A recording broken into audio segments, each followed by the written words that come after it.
मेरे अति प्यारों, यीशु मसीह के नाम से आपको हम अभिवादन करते हैं। क्या आनंद के साथ है? मैं बहुत ही आनंद के साथ हूँ। कारण है प्रतिबोझ प्रभु की अनुग्रह ताजा है। हमारे सृष्टिकर्ता हमसे कहता है, आज के दिन में मैं तुम्हारे संग होके अगुवाई करूंगा। ऐसे कहने से कितना आनंद मिलेगा। यीशु ही साथ में, तो हमें डरने की कोई आवश्यकता नहीं है। अगर यीशु ही साथ में रहने से क्या होगा आपको मालूम है? जी हाँ, यीशु आपके लिए हमेशा वो युद्ध करेगा। कभी कभी हम अपने बल से उस युद्ध में लड़ नहीं सकते हैं। कुछ ऐसे दुष्ट लोग रहते हैं, कुछ ऐसे जो धनवान हैं, हमारे काम का विरोध में लोग रहते हैं। उनके ताकत के सामने हमारे लिए कोई ताकत नहीं है, हम उनसे लड़ नहीं सकते हैं। वो आपको सामना कर रहे हैं, लड़ रहे हैं। इतनी समस्या बहुत हो गया है। ऐसे बहुत बड़ा तकलीफ आने से आप भी क्या करेंगे सोचेंगे। मेरे जीवन में भी बहुत बड़ा संकट भी आया। उस वक्त में प्रभु मुझसे कहता है, तुम्हें बिल्कुल शांत रहना है, मैं सब कुछ संभालूंगा। तो देखते ही परमेश्वर सारी समस्या को ठीक कर देता है। यहाँ पर आप देख रहे ना, लाल समुद्र के सामने, जहाँ मिस्र देश की लाल समुद्र कहते हैं, वहां पर मैं आज खड़ा हूं। बाइबल में लिखी हुई इतिहास को आपको पता है। 18 किलोमीटर की दूर की समुद्र को परमेश्वर ने इस्राएली लोगों के लिए दो भाग किया। वो अद्भुत रीति से वहां से निकले। उस घटना के वक्त में प्रभु एक वचन को कहता, निर्गमन 14 अध्याय का 14 वचन में मूसा यहाँ कहता है, यहोवा आप ही तुम्हारे लिए लड़ेगा, इसलिए तुम चुपचाप रहो। यहाँ पर कहते हैं मूसा, तुम्हें चुपचाप रहना होगा। मिस्र के राजा ने अपने बहुत बड़ा सेना के साथ इन लोगों को गुलाम करने के लिए आए। ये लोग 400 साल गुलाम से अब ये रिहा होके बाहर निकले हैं। इनके पास कोई हथियार नहीं है, ना तो ये लड़ने के लिए नहीं जानते हैं। पूरे परिवार के साथ, पत्नी बच्चों के साथ वो यहाँ पर इस लाल समुद्र के सामने छावनी डाले। उनको आगे बढ़ना है, आगे कानान देश में जाना है। अभी मिस्र के सेना इनके पीछे कर रहे हैं, इसलिए समुद्र के अंदर उतर नहीं सकते हैं, क्योंकि समुद्र की पूरा दूरी 18 किलोमीटर ये संभव नहीं है। यदि फिरौन की सेना इनके छावनी में आने से सारे लोगों को सत्यानाश करके, जो बचे हुए सारे लोगों को वो गुलाम करके ले जा सकते हैं, इसलिए कोई चारा नहीं है। वे अपने शक्ति से इन लोगों से लड़ नहीं सकते। उसी वक्त प्रभु के दास मूसा के लिए प्रभु का वचन निकला था। प्रभु वहां कहता है, तुम्हें चुपचाप रहना। प्रभु को मालूम है युद्ध तुमसे नहीं होगा, इसलिए परमेश्वरी आप ही तुम्हारे लिए लड़ेगा। कभी कभी परमेश्वर कहेगा, तुम्हें आगे जाके लड़ो, मैं तुम्हारे लिए विजय दूंगा। कभी कभी परमेश्वर कहेगा, तुम्हें चुपचाप रहना होगा, मैं तुम्हारे लिए लड़ूंगा। ये दोनों बातें बाइबल में लिखी हुई है। इसलिए जब कभी भी आपके पास ताकत नहीं है, बहुत मुसीबतें हैं, उस वक्त प्रभु से कह दीजिएगा, मुझसे नहीं होगा, प्रभु से अर्पण कीजिए। आपकी समस्या, आपकी जरूरतें, तकलीफें, सभी बातों को प्रभु के पास अर्पण कीजिए। प्रभु आज आपके लिए युद्ध करेगा। प्रभु का युद्ध के बारे में थोड़ा अनुमान कीजिए, कोई सामना कर सकेगा? वो आकाश और पृथ्वी का सृजनहार परमेश्वर है।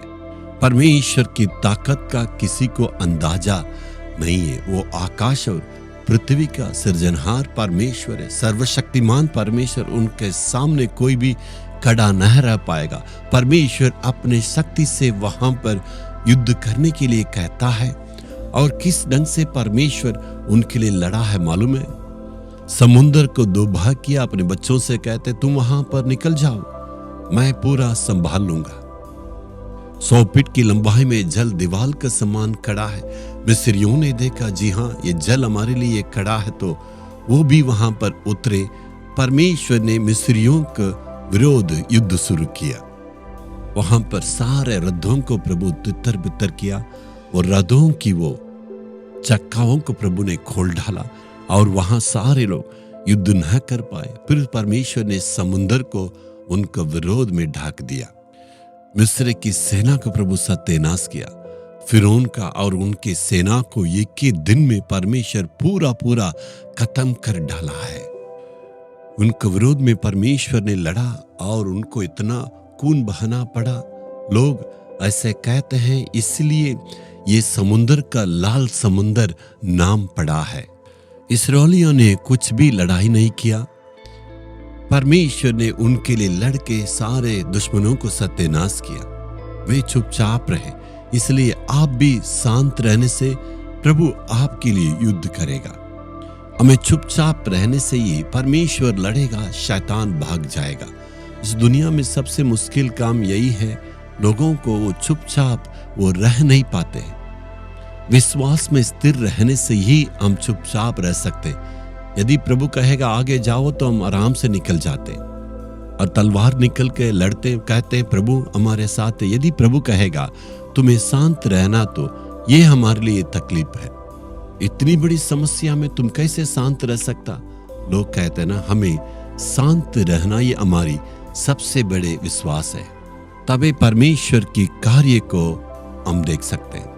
ये शांत रहने से ही प्रभु का काम प्रकट होगा। कुछ लोगों का आदत यही है, लगता वो परमेश्वर के लिए मदद करने के लिए तैयार है। परमेश्वर ने वादा कर दिया, उस वादा को पूरा करने के लिए अपने आप से कोशिश करेंगे, प्रभु वहां पर शांत रहेंगे। शुरुआत में ऐसे मूर्खता का काम मैं भी किया हूं। प्रभु ने वादा किया ना, परमेश्वर उसे पूरा करेगा। जैसे ही अपने बल से आगे बढ़ने से वहां प्रभु शांत रहेगा। कुछ भी कार्य नहीं हुआ, प्रभु कहेगा मैंने तुम्हें अभी कुछ भी करने के लिए नहीं कहा, तुम शांत रहो, मैं तेरे लिए करूंगा। तू अपने ताकत से कुछ भी करने से मैं कुछ भी नहीं कर सकता हूं। इसलिए परमेश्वर के सामने शांत रहने से परमेश्वर मेरे लिए सारे काम को किया। अभी मुझे बिल्कुल समझ में आ गया। यदि प्रभु कहता तुम्हें शांत रहना है, जो कुछ समस्या आएगा तो हम शांत रहते हैं, परमेश्वर सब कुछ संभालता है। आपका जीवन में भी परमेश्वर बहुत बड़ा अद्भुत और युद्ध करने वाले हैं। क्या विश्वास करते हैं परमेश्वर आपका जीवन में कार्य करेगा? यदि आप चुपचाप रहना तो उसके लिए विश्वास चाहिए। उस ईश्वरीय बहुत बड़ा विश्वास को परमेश्वर से आज मांगेंगे। यदि आपका विश्वास में मजबूत और अच्छे से दृढ़ रहने के द्वारा ही प्रभु के चमत्कार को आप देखेंगे। आज प्रभु से कहेंगे, हे प्रभु जी, तू मेरे लिए लड़ने वाले हैं और सारे कार्य में मैं कुछ भी नहीं करूंगा, चुपचाप रहूंगा, तू मेरे लिए कार्य करेगा। आज बहुत बड़ा उम्मीद के साथ, आशा के साथ और विश्वास के साथ तू मेरे लिए बड़े कार्य करेगा करके मैं चुपचाप रहूंगा। प्रभु यीशु के नाम में आमीन आमीन। Jesus redeem Hindi YouTube channel को सब्सक्राइब करें। सब्सक्राइब बटन पर क्लिक करें और बेल आइकन को भी क्लिक करके हर दिन की नई कार्यक्रमों की जानकारी प्राप्त करें।